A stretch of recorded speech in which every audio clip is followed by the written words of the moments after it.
السلام علیکم ورحمۃ اللہ وبرکاتہ۔ بسم اللہ الرحمن الرحیم۔ آج ہم اسلام کے سب سے عظیم اور روحانی واقعہ معراج النبی صلی اللہ علیہ وسلم کے بارے میں جانیں گے۔ یہ وہ مبارک سفر تھا جس میں اللہ تعالیٰ نے اپنے پیارے نبی صلی اللہ علیہ وسلم کو زمین سے آسمان تک بلایا، ان کو اپنی قربت دی اور پوری امت کو نماز کا عظیم تحفہ عطا فرمایا۔ معراج صرف سفر نہیں تھا، یہ پوری انسانیت کے لیے ہدایت، رحمت اور پیغام تھا۔ معراج کا مطلب ہوتا ہے اوپر چڑھنا، بلندی کی طرف جانا۔ اس رات کو بڑے واقعات پیش آئے۔ اسرا، مسجد حرم سے مسجد اقصیٰ تک کا سفر۔ معراج، مسجد اقصیٰ سے آسمانوں تک کا سفر۔ یہ سفر صرف روحانی نہیں بلکہ جسم کے ساتھ حقیقت میں بھی ہوا۔ یہ عظیم واقعہ 27 رجب کی رات کو ہوا۔ نبی صلی اللہ علیہ وسلم آرام فرما رہے تھے جب اللہ کے حکم سے حضرت جبرائیل علیہ السلام تشریف لائے۔ ان کے ساتھ ایک نورانی تیز رفتار سواری تھی، براق۔ سفر سے پہلے نبی صلی اللہ علیہ وسلم کا سینہ روحانی طور پر دھویا گیا، دل کو ایمان اور حکمت سے بھر دیا گیا۔ آپ صلی اللہ علیہ وسلم کو پوری طرح تیار کیا گیا۔ پھر نبی صلی اللہ علیہ وسلم براق پر سوار ہوئے اور سفر شروع ہوا۔ براق پر سفر۔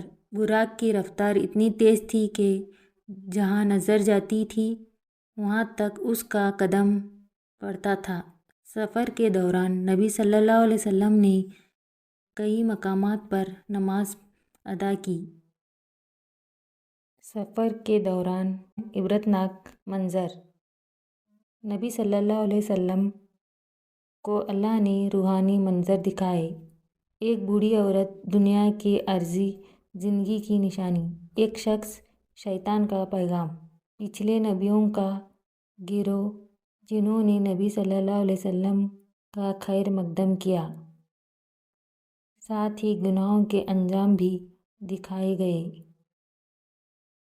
غیبت اور چغلی، نماز نہ پڑھنے والے، زکوٰۃ نہ دینے والے، بدکاری کرنے والے، یہ سب امت کے لیے نصیحت اور درس تھے۔ مسجد اقصیٰ میں آمد۔ پھر نبی صلی اللہ علیہ وسلم مسجد اقصیٰ، یروشلم پہنچے۔ یہاں ایک عظیم واقعہ ہوا۔ تمام پچھلے انبیاء وہاں اکٹھا تھے۔ نبی صلی اللہ علیہ وسلم نے سب کی امامت فرمائی۔ یہ ثابت کرتا ہے کہ نبی صلی اللہ علیہ وسلم سب نبیوں کے امام اور سردار ہیں۔ ساتواں آسمان کا سفر۔ مسجد اقصیٰ سے نبی صلی اللہ علیہ وسلم اوپر گئے اور ساتواں آسمان پر چلے گئے۔ ہر آسمان میں انہیں مختلف نبیوں سے ملاقات ہوئی۔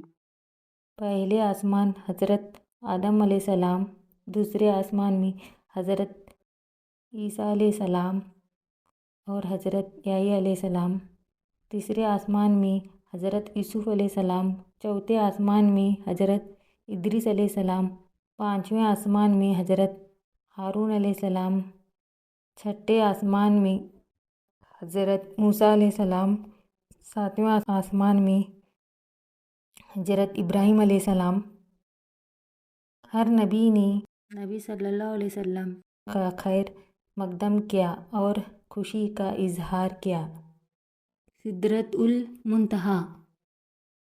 ساتواں آسمان کے بعد نبی صلی اللہ علیہ وسلم کو سدرۃ المنتہا پر لے جایا گیا۔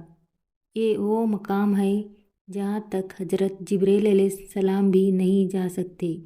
انہوں نے کہا، یا رسول اللہ صلی اللہ علیہ وسلم، اب آپ اکیلے آگے جائیں گے۔